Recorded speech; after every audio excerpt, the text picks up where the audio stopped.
Hello नमस्कार जय हिंद साथियों।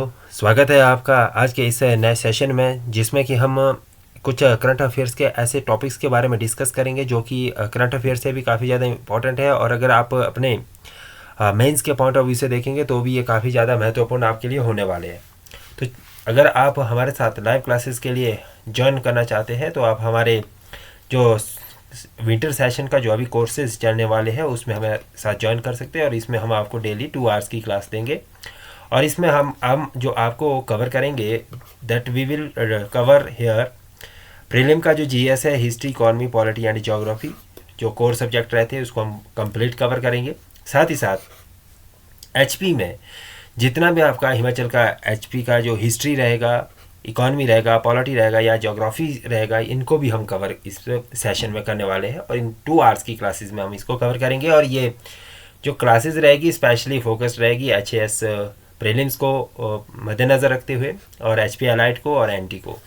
तो आप ज़रूर इन कोर्सेज़ को जो हमारे साथ ज्वाइन करें और अगर आप कोर्सेज़ को ज्वाइन करने जाते हैं तो डिटेल्स में हमारा कॉन्टैक्ट एंड ऑल इन्फॉर्मेशन लेने के लिए कमेंट सेक्शन में फॉलो करें और डिस्क्रिप्शन में सारे के सारे लिंक्स दिए गए हैं। आज के जो हमारे टॉपिक रहने वाले हैं दैट इज़ 2 टॉपिक्स के ऊपर हम बात करेंगे, मल्टीलिंगुअलिज्म इन इंडिया और सरोगेसी लॉ। ये दोनों ही टॉपिक वैसे काफ़ी समय से चर्चा में रहे हैं और जो लैंग्वेज हमारे देश की अगर बात करेंगे भारत की, तो भारत कई भाषाओं का देश है। यहाँ पर लोकल डायलेक्ट से लेकर अगर नेशनल और नेशनल या स्टेट्स लेवल की हम बात करें तो बहुत ज़्यादा लैंग्वेज का वेरिएशंस देखने को मिलता है।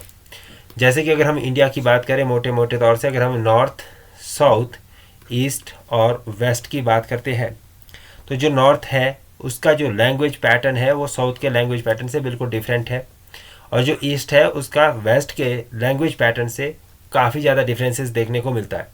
तो इतने सारी लैंग्वेज डिफरेंसेस को मद्देनज़र रखते हुए इसके क्या इंपॉर्टेंस है, इसके क्या लूप होल्स है, क्या मल्टी लैंग्वेज होना अपने आप में एक उपलब्धि है या कोई ये वीकनेस है, तो इन सभी महत्वपूर्ण मुद्दों के ऊपर हम इसमें बातचीत करेंगे। और साथ ही साथ इसमें हम जो दूसरा टॉपिक कवर करने वाले हैं दैट इज़ सरोगेसी की जो सरोगेसी होती है वो क्या होता है, उसके लिए हमारे देश में क्या कानूनी प्रावधान किए गए हैं और कितना ये ज़रूरी है और क्या ये होना चाहिए या नहीं होना चाहिए। तो इन सभी चीज़ों को आगे हम डिटेल्स में पढ़ने वाले हैं, तो आप हमारे साथ जुड़े रहे, बने रहे और डिटेल्स में अंडरस्टैंड करने के लिए लाइव क्लासेस को ज़रूर ज्वाइन करिए। सो अगर मैं मल्टी लिंगुअलिज्म इन इंडिया की बात कर रहा हूँ तो इसमें पहले देखिए कि होता क्या है, इसको हमें समझना पड़ेगा और इसका एक बेसिक अंडरस्टैंडिंग लेना पड़ेगा।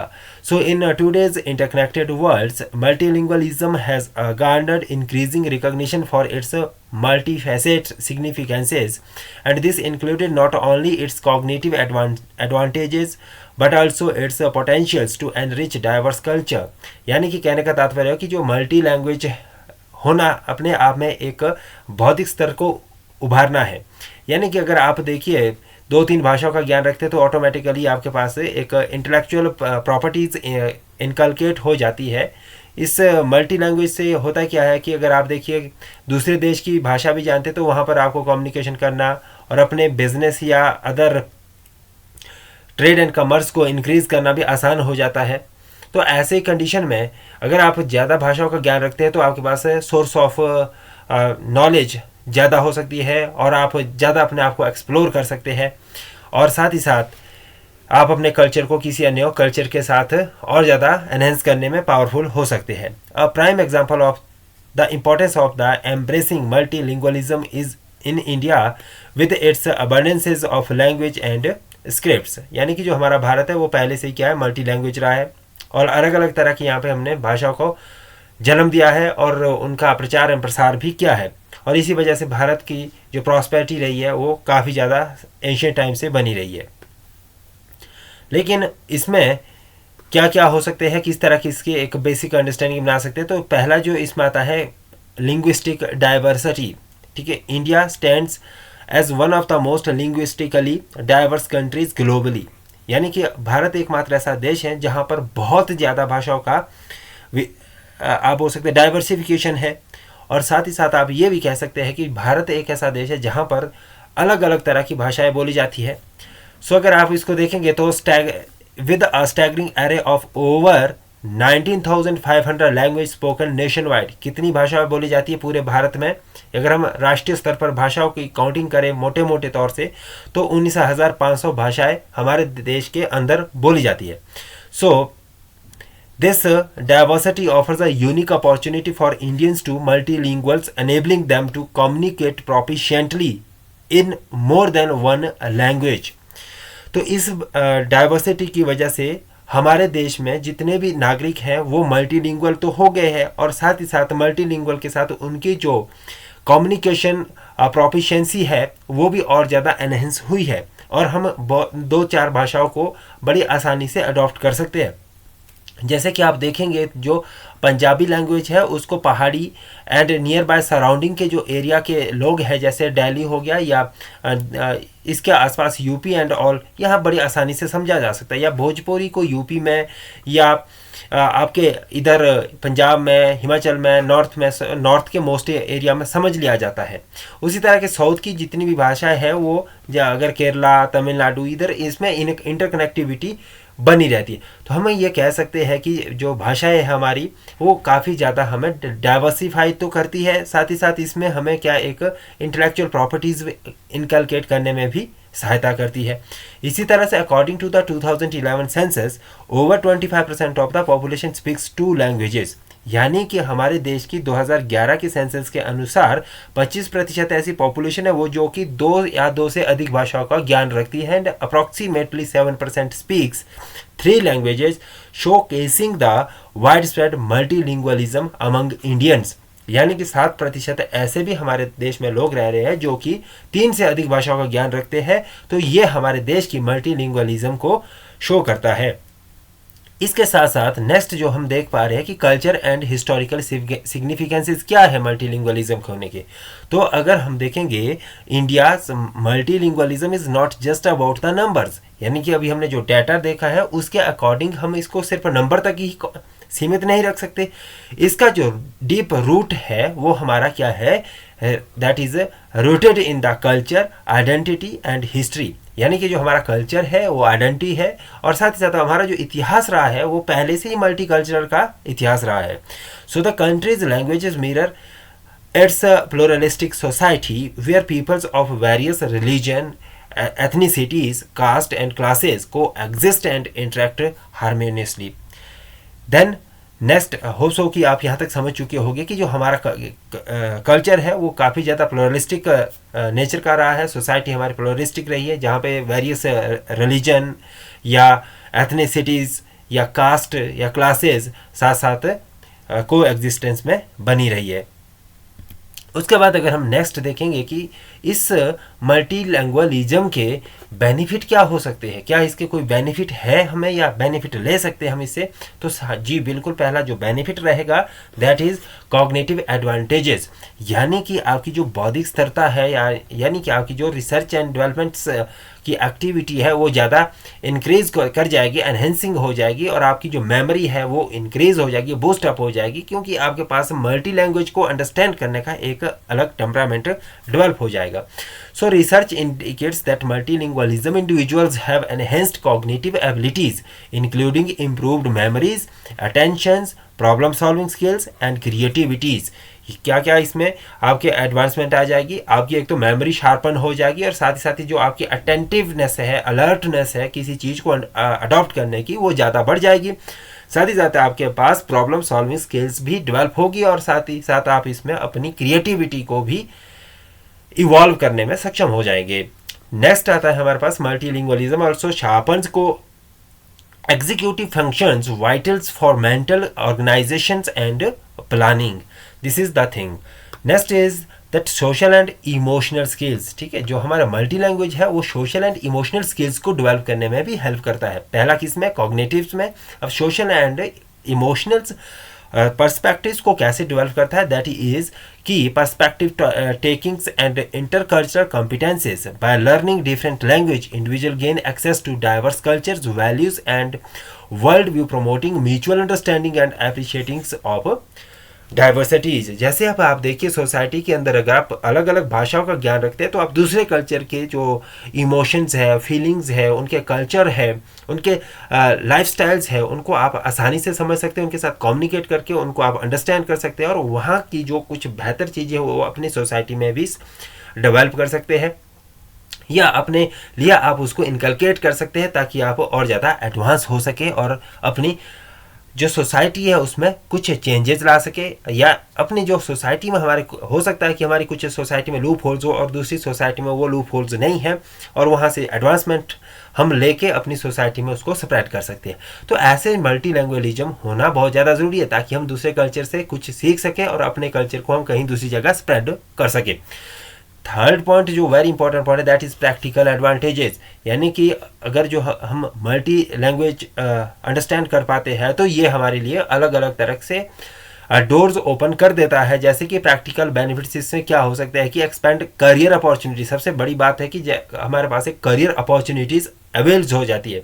सपोज करिए कि आप यहाँ से अमेरिका जाना चाहते हैं, ब्रिटेन जाना चाहते हैं, फ्रांस जाना चाहते हैं, जर्मनी जाना चाहते हैं, चाइना जाना चाहते हैं, तो ऐसे अलग अलग देशों में आप तभी जा सकते हैं जब आपके पास स्किल है, आप अलग अलग देशों की लैंग्वेज अंडरस्टैंड कर सकते हैं। अगर आप देखिए, अगर आप एक ही पर्टिकुलर आपकी नेटिव लैंग्वेज को ही अंडरस्टैंड करते हैं, दूसरी लैंग्वेज को ना आप अंडरस्टैंड कर सकते हैं ना बोल सकते हैं, तो आपका जो दायरा है मूवमेंट का वो काफ़ी सीमित हो जाएगा, अपने एरिया तक ही सीमित हो पाएंगे। And access to a broader range of information and entertainment resources and it enables effective communications allowing peoples to connect with others from diverse backgrounds. ठीक है कि डिफरेंट डिफरेंट कल्चर्स के लोगों के साथ आपका कम्युनिकेशन होगा, एंटरटेनमेंट आप बढ़ा सकते हैं और साथ ही साथ आप various types of borders cross border information आप एक्सचेंज कर सकते हैं, इंटरचेंज कर सकते हैं। और इसी के साथ साथ आपने जो आप इकोनॉमिक बेसिस है उसको आप एक्सपेंड कर सकते हैं, वर्ल्ड वाइड एक्सपेंड कर सकते हैं आराम से। देन आता है नेक्स्ट कि कॉन्स्टिट्यूशनल प्रोविजन क्या है सेफ गार्डिंग द लैंग्वेजेस। हमारी जो भाषा है उसको सेफ गार्ड करने के लिए, उसको सुरक्षित करने के लिए हमारे कॉन्स्टिट्यूशन ने या देश ने की सरकार ने क्या क्या प्रावधान कर रखे हैं। तो अगर आप देखेंगे तो आर्टिकल 29 जो हमारे कॉन्स्टिट्यूशन का आर्टिकल 29 है that talks about the safeguards and interest of the minorities ensuring their rights to preserve their distinct language scripts and cultures and prohibiting discrimination based on the language among others factors. यानी कि जो हमारा article 29 है वो minorities के rights को, interest को protect करने के लिए, साथ ही साथ अलग अलग भाषाओं को, स्क्रिप्ट्स को या किसी कल्चर्स को या कहीं पे कोई डिस्क्रिमिनेशन हो रहा है तो उसको रोकने के लिए, भाषा के आधार पर कोई डिस्क्रिमिनेशन हो रहा है उसको प्रोटेक्ट करने के लिए आर्टिकल 29 हमें फंडामेंटल राइट्स के तौर पे अनेबल करता है। नेक्स्ट हमारे पास 8th शेड्यूल्स में लगभग कितनी हमारे पास लिस्टिंग हो चुकी है ऑफिशियल लैंग्वेज की, that is 22 official language of India recognise the countries linguistic richnesses and 6 languages have received classical status emphasizing their culture and historical significances। So 8th schedules भी ठीक है प्रोटेक्ट करता है हमारे कॉन्स्टिट्यूशंस का, उसमें 22 ऑफिशियल लैंग्वेजेस को रजिस्टर कर रखा है। Then next comes that article 343, 345, 346, 347। ठीक है, ये सारे के सारे constitutional articles recognise India's linguistic diversity along multiple languages for official communication, यानी कि जो हमारे ऑफिशियल कम्युनिकेशन के लिए इसमें प्रोविजंस किए गए हैं। साथ ही साथ ensuring effective communication between states and the union and empowering the presidents to recognize languages as the official language with the specific states. Then further article 50 clause A और article 350 clause B mandate primary education in mother tongue. ठीक है, किसमें कि जो आपकी native language है उसमें आपको एजुकेशन, प्राइमरी एजुकेशन प्रोवाइड की जाए। And appoint a special officers for linguistic minorities respectively ensuring the perspectives of the regional language. यानी कि अगर आप जो क्षेत्रीय भाषा है उसको प्रोटेक्ट करने के लिए, उसको प्रिजर्व करने के लिए एक स्पेशल ऑफिसर्स को भी नियुक्त किया जा सकता है। और जो हमारी प्राइमरी एजुकेशन है उसका जो प्रचार एंड प्रसार है वो स्थानीय भाषा में होना चाहिए। नेक्स्ट हमारे पास टॉपिक आता है सैरोगेसी। ठीक है, जो अभी तक हमने ये टॉपिक पढ़ा, इसमें हमने 3-4 चीज़ों को महत्वपूर्ण तरीके से पढ़ा और हम मल्टी लैंग्वेज के बेनिफिट्स को भी देखा और कॉन्स्टिट्यूशनल प्रोविजंस को भी देखा। अब बात आती है सैरोगेसी की, कि सैरोगेसी होती क्या है और ये क्यों ज़रूरी है, क्यों इसके लिए अभी इतनी ज़्यादा बहस हो रही थी। ठीक है, तो इसको हम देखेंगे और पढ़ेंगे कि in the recent turns of events the Delhi high courts, कौन से कोर्ट्स ने, दिल्ली हाई कोर्ट्स ने brought a spotlights back on the Surrogacy Regulation Act 2021। यानी कि हमारा जो सैरोगेसी रेगुलेशंस एक्ट है वो 2021 में बना दिया गया था, लेकिन हाई कोर्ट्स ने अभी इसके ऊपर कुछ और प्रोविजंस दिए हैं और हाईलाइट किया इस टॉपिक को। This laws aimed at regulating surrogacy in India and has faced scrutiny raising pertinent questions about its implications on marital status and women's rights and inclusivity। ठीक है, यानी कि इसमें हमें कुछ एक क्वेश्चन को अराइज किया गया है और उसको प्रोटेक्ट करने की बात की गई, जैसे कि इसमें बात की गई है मैरिटल स्टेटस की बात की गई है। ठीक है, वैवाहिक जीवन, और साथ साथ वेमेंस राइट्स की इसमें सबसे महत्वपूर्ण बात हुई है और इंक्लूसिवनेस की भी इसमें बात की गई है। सो हम इसमें आर्टिकल में यही पढ़ने वाले हैं कि किस तरह से इसमें कोई चैलेंजेस आ रहे हैं और उसके लिए क्या प्रोविजन सरकार कर रही है और किस तरह से सैरोगेसी के जो फ्रेमवर्क है उसको एक इंक्लूसिव वे में और एथिकल वे में हम ज़्यादा फॉरवर्ड कर सकते हैं। सो अंडरस्टैंड बेसिक अंडरस्टैंडिंग अगर इसको आपने करना है तो हमें इसके ये सारी चीज़ें कवर करनी पड़ेगी। ठीक है, कौन सी कवर करनी पड़ेगी, जैसे कि surrogacy is a delicate arrangement where in a women's known as the surrogates carries and gives birth to a child on the behalf of another persons or couples refers to as the intended parents। ठीक है, मतलब कि क्या होता है इसमें surrogacy में ये होता है कि एक मदर होती है। ठीक है, ये कंसीव करती है एक बच्चे को और ये अपने बच्चे को, ठीक है, जन्म देती है और इस बच्चे को जन्म देने के बाद जो यहाँ पर ये कपल है, ठीक है, इनके लिए ये बच्चे को जन्म देती है और बाद में जन्म देने के बाद इनको ये बच्चा सौंप देती है। तो इसके बाद जब ये बच्चा इनको सौंप देती है तो इस मदर का कोई राइट्स उस बच्चे के ऊपर नहीं रहता। ठीक है, तो इसके ऊपर यही चैलेंजेस थे कि क्या उस मदर का इसके ऊपर कोई राइट्स रहना चाहिए या नहीं रहना चाहिए, इन पेरेंट्स को किस तरह से प्रोटेक्शन किया जाना चाहिए, कहीं इस मदर के साथ कहीं लीगल कोई लीगलिटीज़ में कहीं इसको कहीं लूप होल्स तो नहीं किया जाता है, या किसी तरह की कोई डिस्क्रिमिनेशन या किस तरह का किसी भी तरह के कोई भी इसमें प्रॉब्लम्स फेस करनी पड़ती है मदर्स को या नहीं करनी पड़ती है। तो ये सारी चीज़ें यहाँ पे आज हम इसमें पूरी तरह से डिस्कस करने वाले हैं। So there are two main types of surrogacy. जो टाइप्स है वो that is two types, that is altruistic surrogacy और दूसरी है कमर्शियल सैरोगेसी। जो अल्ट्रिस्टिक सैरोगेसी होती है that involves no monetary compensation to the surrogate, यानी कि जो मदर कंसीव कर रही है चाइल्ड को उसको किसी तरह का मॉनेटरी कंपनसेशन नहीं मिलता है। That is called the altruistic surrogacy with the intended parents covering medical expenses and insurance during the pregnancy. यानी कि जो जिन पेरेंट्स को वो बच्चा दिया जाना है लेटर ऑन, वो क्या करते हैं कि कवरिंग द मेडिकल एक्सपेंसेस और साथ ही साथ इंश्योरेंस उस प्रेग्नेंट लेडीज का। ठीक है, देन आती commercial surrogacy involves monetary compensation exceeding basic medical expenses raising ethical concern about the commercialisation of the child birth. ठीक है, यानी कि इसमें क्या है उस मदर को जो सैरोगेट मदर है उसको मॉनेटरी कंपनसेशन भी प्रोवाइड किया जाता है। रेस्ट जो मेडिकल एक्सपेंसेस है या other kinds of emotional and ethical principles है उसको मद्देनजर रखते हुए चाइल्ड को बर्थ किया जाता है। देन आता है नेक्स्ट हमारे पास कि द सैरोगेसी जो रेगुलेशन एक्ट 2021 है वो क्या प्रोविजन करता है और क्या उसके सामने चैलेंजेस आए। ठीक है, तो this surrogacy act 2021 lays down specific criteria for surrogacy eligibility restricting it to an Indian widows and female divorce between the age of 35 to 45। however this act has been met with various challenges too। यानी कि जो इस act में क्या provision किया गया है इसमें रिस्ट्रिक्शन लगा दी गई है। ठीक है, एलिजिबिलिटी के बारे में बताया गया है कि कौन इसके लिए एलिजिबल होगा कौन नहीं होगा। तो ऐसी महिला जो विडो है और साथ ही या डिवोर्स कर चुकी है और एज बिटवीन 35 से 45 के बीच है तो they are somewhat restricted to be the surrogate. तो इसके पीछे की जो रीज़न रहे हैं दैट इज़ फर्स्ट की एक्सप्लॉयटेशन कंसर्न। सबसे बड़ा जो कंसर्न रहा है कि भाई एक्सप्लॉयटेशन तो नहीं हो रहा मदर्स का। The ban on commercial surrogacy shift focus from rights to needs, यानी कि potential compromising women's autonomy and children's right while failing to strike a balance. यानी कि देखिए कहीं ऐसा तो नहीं है कि कोई मदर अपनी किसी मजबूरी के कारण, ठीक है, उसको एक्सप्लॉइट किया जाता हो या उसे मॉनेटरी कमर्शियल पर्पस से उससे बच्चा कंसीव करवा दिया जाता हो और उस बच्चे को कंसीव करके कहीं किसी दूसरी जगह बिना किसी इंटेंडेड पेरेंट्स के other kinds of miss commercial activity में यूज़ किया जाता हो, ठीक है। तो ऐसे भी बहुत सारे चैलेंजेस इसमें देखने को मिले। और दूसरा इसमें आता है कि री enforcement of patriarchal norms. The act परपेचुएटेड traditional norms, undervaluing women's works and impacting their fundamental rights to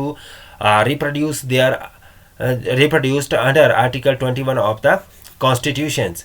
Third जो provision है, that is emotional complications, that altruistic surrogacy involves friends and relatives may leads to emotional complexities, risking relationships and limiting option for intending the couples. And then exclusive policies. The act excluded unmarried women, single men, live-in partners, and same-sex couples, fostering discrimination based on marital status, gender, and sexual orientations. These are the basic exclusionary policies which comes under the Surrogacy Act and in the form of challenges. So recent जो changes and Supreme Court's interpretations है वो इस तरह से है कुछ हद तक कि इसमें क्या कहा था, significant amendment in March 2023 mandated the use of intended couples on gametes and prohibiting donors gametes, and the Supreme Court further clarified that gestational surrogacies decisions are women-centric and emphasizing genetic relations to the husbands. So, however, the court also stated certain provisions allowing exceptions for specific medical conditions like the MRKH syndrome, etc. Then the last is way forwards. अगर हम way forwards की बात कर रहे हैं यहाँ पे, that is the inclusivity, ethics and medical advancement. So इसमें क्या रहता है कि to establish a robust and ethical surrogacy frameworks, India must focus on inclusivity to address discrimination, यानी कि किसी तरह की डिस्क्रिमिनेशन ना हो, इसके लिए इंक्लूसिविटी को चैनलाइज करना बहुत ज़्यादा ज़रूरी है. Revise laws to include unmarried individuals, single parents and same sex couples, promoting equality and inclusivity. Third party involvement, इसमें क्या थर्ड पार्टी का इन्वॉल्वमेंट करना ज़रूरी है. Allow third party involvement to facilitate the surrogacy process, ensuring support for both intended parents and the surrogates. Thank you to watch this video. अगर आपको हमारे साथ जुड़ना है तो आप हमें इस नंबर पे कांटेक्ट कर सकते हैं और लाइव क्लासेस हमारे साथ अटेंड कर सकते हैं. Thank you to watch this video.